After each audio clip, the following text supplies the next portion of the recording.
A lot of people in society have a really hard time, understandably, understanding why someone would stay as an adult in an abusive relationship.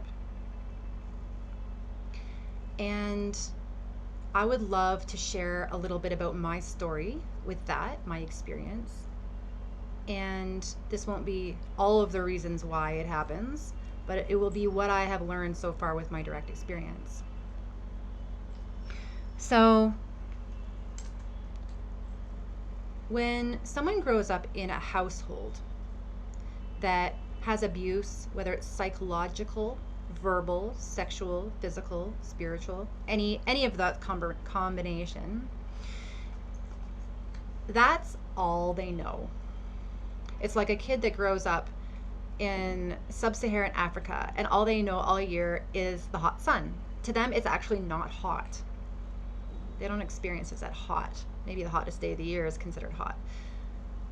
Unless, for some reason, they travel to Europe or the West and they experience winter or snow. And then now they realize that their country is hot. So a child growing up in a toxic household doesn't know necessarily that their household is toxic. They might see friends, visit other friends' houses and see the parents or whatever, but they're not really thinking, oh, okay, well, there's something wrong with my house because it's not like this. Maybe a little bit, but for the most part, their home experience is their home experience, and they are attuned to whatever type of environment that might be from day one, because babies come in blank. Babies have nothing to compare it to. And so throughout childhood and teenage years, that child is not thinking the whole time, oh, this is not right, this needs to change, this specific behavior is unacceptable. They're not doing that like you think that they might. They're just saying, this is normal and this is what I do when this happens. You know, when my dad comes home drunk, I know to stay out of the way. When my mom's screaming and yelling because she doesn't get her way, I know to stay out of the way. And if I'm on the receiving end of that, I learn exactly what it is that I need to do to appease that caregiver who's out of control in order to keep myself safe. I know how to calm them down. I know how to soothe them. I know how to be perfect and not upset them further so that I stay safe. And so that child that's growing up with an unpredictable caregiver learns to catch subtleties and nuances in the adult caregiver's mood. They read body language, they listen to tones. They don't even know that they're doing it. It's their body attuning and learning all the time in order to keep themselves safe, not to judge the parent. They're probably not even logically thinking about it. And that child also is using a different part of their brain than children that are growing up in generally peaceful homes. When we are in trauma or survival mode, we use a different part of our brain. We use our instinctual side of the brain. We are mammals and we have instincts. And we are not using our wisdom, comparative logic. That's a different part of the brain that only gets activated when things are really peaceful. We're using the part of the brain that's more animal-like, that just knows how to navigate situations in order to stay safe. So that part of the brain that child is developing and used to tapping into is very different. And as a result, their nervous system is very different. Their nervous system is going to be more sensitive. It has to be more sensitive so that they can sense subtle changes in the environment in order to stay safe. And so many people would call these type of sensitive children gifted, actually. Some of them, depending on their energy body and their ancestors and their DNA, actually develop psychic skills younger in life because of that very, very developed nervous system through their trauma. So when they grow up and leave home, like most of us, we we look for something that's kind of familiar, something that is resonant with what we understand, with what we're used to. And everyone can relate to this. When I travel to a new place, often I will look for a cafe that has good coffee and Wi-Fi when I land, so that I can, get oriented, having something familiar before I start to explore. And so these teenagers, early 20s people, when they leave home, they don't even realize they're doing it, but they're going to find a romantic partner, a new home life.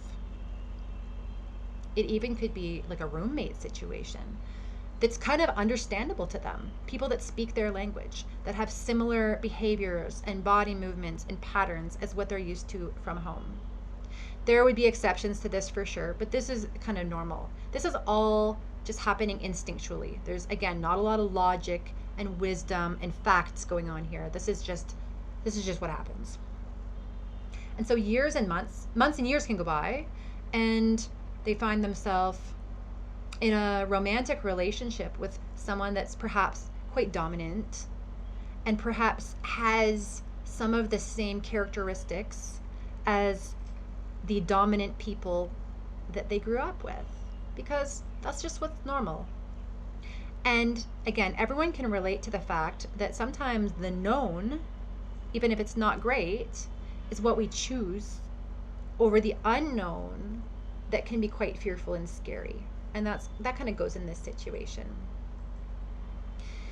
So it just kind of happens that these kind of romantic relationships are having some of the same toxic qualities as what they grew up with. It's not a red flag for these people. And this is something that I wish society understood a little bit more. The type of toxic person that should red flag someone does not red flag people who grew up in an abusive household. We aren't usually red flagged by something that's very familiar. And those parents that were raising us were not all bad. They weren't all bad. They fed us. They clothed us. They often did comfort us and give us love. There was probably plenty of goodness going on. And so that goes the same with finding a romantic partner. It doesn't start bad. No one jumps into a violent relationship from day one. If someone thinks that, that's a real misconception. Often it starts off with someone offering a lot of love bombing, safety, security, comfort. And in a lot of cases, the person who's receiving this newfound sense of security that feels even better than how they felt in the home where they were growing up, they're so excited to find this new partner because it's lighting them up in a new way that they've never experienced. It's creating a sense of belonging, which is really high on our hierarchy of needs. And so it might even feel like they've struck the gold mine when they meet this new person. And it can be very addictive. It can be very addictive to find a place of belonging and being understood if you never have felt that before. And you start to really value this relationship or this new home life that you've found.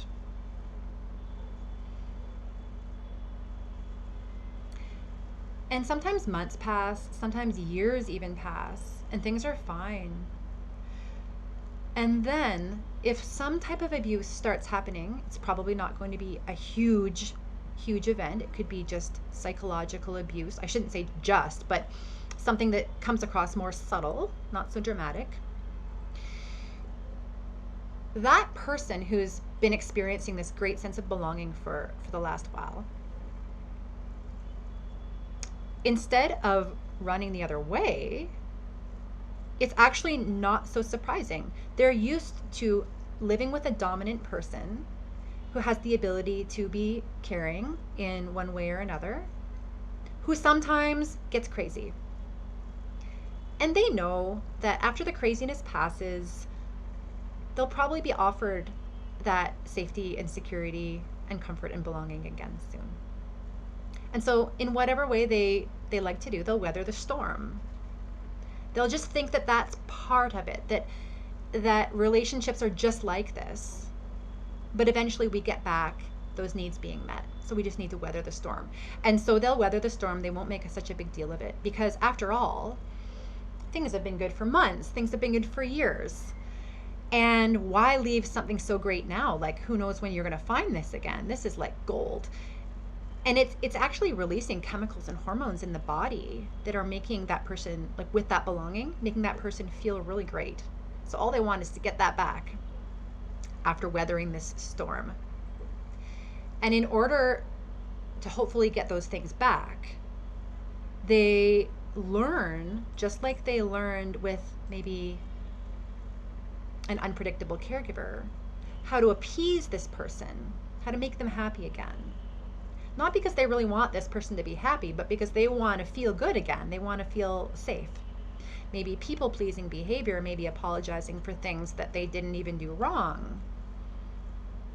Trying to bring the weather to more of a calm level in the home. And things will go back to normal. Maybe they'll even be apologized to or promised, oh, this will never happen again. I'm so sorry. I love you, this kind of thing. And again, months, maybe years will pass and things do go back to normal, aren't so bad. But in general, studies have shown that things do get worse over time. And the next abusive event is probably going to be more extreme than the previous one, and over time escalate. So it goes in this kind of cycle like this. And really, because that person who's experiencing abuse is in this instinctual part of the head, not the logical part of the head, they're just kind of going with the flow and navigating and trying to survive in that, to get that partner to come back to a loving way of being, so that they can feel that belonging again. So they're kind of on this roller coaster. It's not common it's not common for them to think about leaving. It's more common for them to think about how to get things back to feeling safe and normal. And people who are in society, who have maybe grown up in a more healthy household, and they're using more of the logic and the wisdom, that part of their brain, I don't really understand why somebody would be living like this.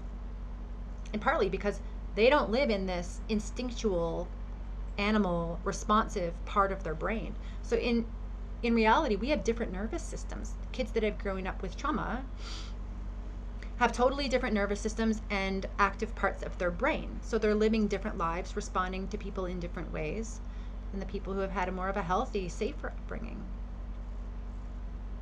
And so it can feel as though society really misunderstands you if you're staying in an abusive relationship, because it doesn't make any logical sense. But you have to understand that they're not living in logic. They're still living in this other part of the brain. I believe that on an energetic level, if we are people who are very much attuned to chaos, trauma, unpredictable, dominant people in our lives, then we're going to be magnetically attracting those kind of people, because that's what we believe is out there. We might know calmer, safer people. We know that they exist. We have them in our life. But there's less of a magnetism going on, especially when it comes to romantic relationships. It's like two different worlds are going on. And so often it's just not a match until we do our healing. And that's the good news. When things get so bad, it's actually good when things get so bad, because sometimes a person will get out. Often they never will. But sometimes a person will get out, and I call that, the grace of God, waking that person up, often into a spiritual awakening process, when things are really, really terrible, and they think, I don't think the belonging's coming back. I don't think there's going to be anything else left here. I've got to get out of here. And they leave. And I've seen that happen a lot of times. That was me at a certain point, but I've also seen a lot of people who just continue to stay. And there's a lot of shame before leaving. I will say that. There's a lot of shame because we know what people think of people like us. We know that they don't understand what we're experiencing. We know that anyone who judges and has ideas about these kind of people that stay in long-term abusive relationships, we know that no matter how well we try and explain our situation, we might be believed, but we won't be fully understood because the person who's judging has never really walked in our shoes. If you're somebody who relates to what I'm saying and maybe you're even still in it, maybe you're still feeling stuck and you're still in it, I want to say that you, my friend, are someone who has been able to to reach some real depths, some real hellish depths in this life. And that when you do come out, you're going to come out with some gems. You're going to come out with some gold. For some reason, your soul has decided to go diving to some deep depths in order for you to emerge with some real gold one day. And if you're watching this and you've never experienced anything like this, and it's very hard to relate to, and it's very easy to judge, I would just ask you to withhold judgment. I would ask you to withhold judgment. And I would ask you to get curious. I would ask you to call on having more compassion for things that you don't understand.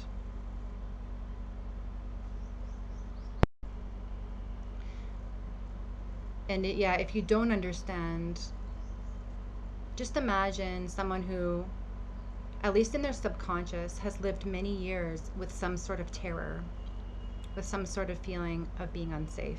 Everyone knows what it feels like to be unsafe at some point in their life, but imagine living most of your life like that and not knowing how to create safety at all within yourself, not knowing how to find it in other people, find the right people. It can be a very isolating experience for these people who have only really known being mistreated and not understood how to stand up for themselves, not understood how to be strong, not being able to, not having the ability to get up and walk away and just to create safety in a new place. Know that the body and the brain are operating very, very differently. They're operating in a damaged way. That judging and giving unsolicited advice is one of the worst things that you can do. It will push people away. They'll feel further misunderstood. Maybe you don't know what to do if you have someone in your life who is stuck in an abusive relationship. The best thing that you can do, if they happen to open up to you, if you're one of the lucky ones that they actually trust, first of all, listen to the weeping. It might not be actually crying, but listen to the energy of their soul weeping, their soul feeling in a very stuck place and not knowing how to find the light. Listen. Acknowledge that they've been through a lot. Acknowledge that they've been through things that you have never been through and that you don't understand, but you recognize are full of horror. Make yourself available should they want to make a change in their life at any point, and that you're not going to give up on them, that you'll always be there if they need support and want to make a change, but that you're not going to abandon them, that you believe in them, that you see their insights and that you see their light, and that you're grateful for any sharing that they do. And maybe you've heard the story a million times. Maybe it's someone who breaks up and goes back to someone who's unhealthy. I would really encourage you to stretch your patience for these people. They're living in a hell that you have no idea about.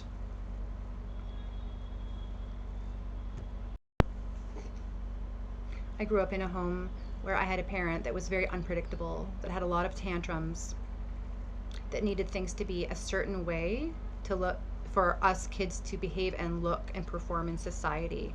And if we didn't, there was a withdrawal of approval.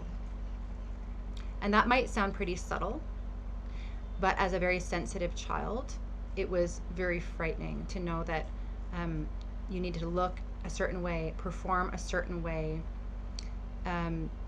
be very aware of the moods, because it felt psychologically unsafe to be around the tantrums and the behaviors that would go on in the house.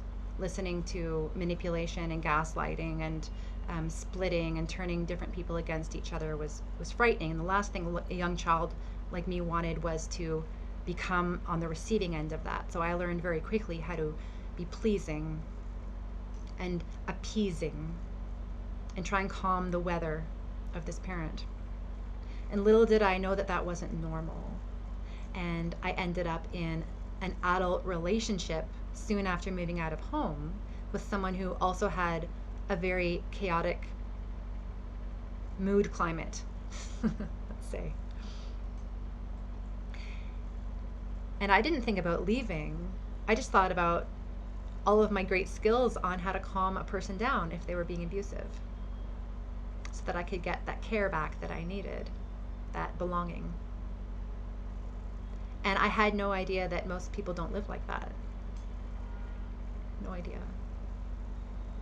I didn't think that there was anything else out there until things got really, really bad. And I had no choice but to get myself out.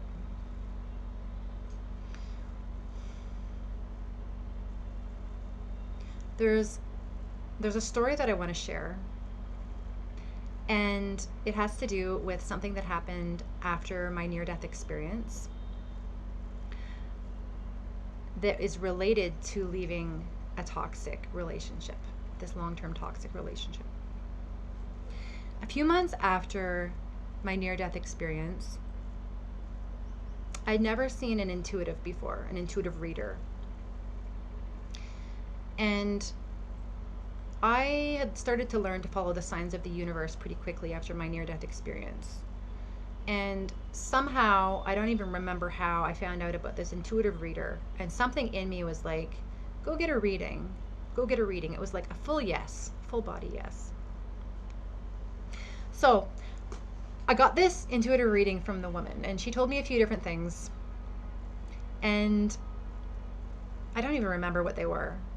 And then she told me something at the end of the reading that I didn't resonate with at all. I thought, what are you talking about? She said to me, in the next 6 months, between 6 and 7 months from now, someone's bringing you a child. It's not coming, the child's not coming to you through normal means. The child's about 3 years old. He's got fair hair and no siblings. This child's presence in your house is going to change you and your partner's future forever. So I just kind of shook my head, because I wasn't looking to bring a 3-year-old into my house. I was working like 50, 60 hours a week. We were recovering from this car accident. I was like, wow, this intuitive reader is totally off. Anyway, I actually kind of forgot about the reading and thought that maybe I'd wasted my money. And then about 6 months later, my ex had a relative who, we saw her, I don't know, 3 or 4 times a year. She lived about 4 hours away from us. And she called us beginning of the summer and asked him if we could take her 3-year-old for the summer. That she had a lot going on in her life. She was a single mom, and that it would be a great experience for him, and were we up for that? And so we said, okay, sure.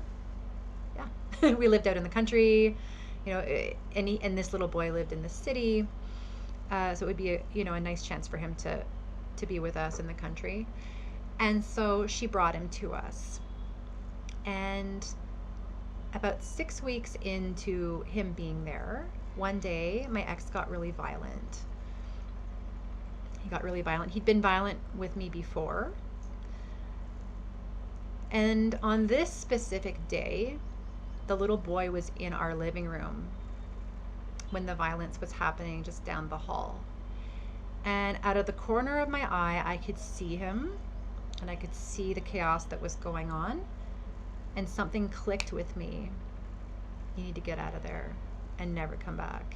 There's no way a child should ever be around anything like this. This child was 3 years old. He had fair hair and no siblings.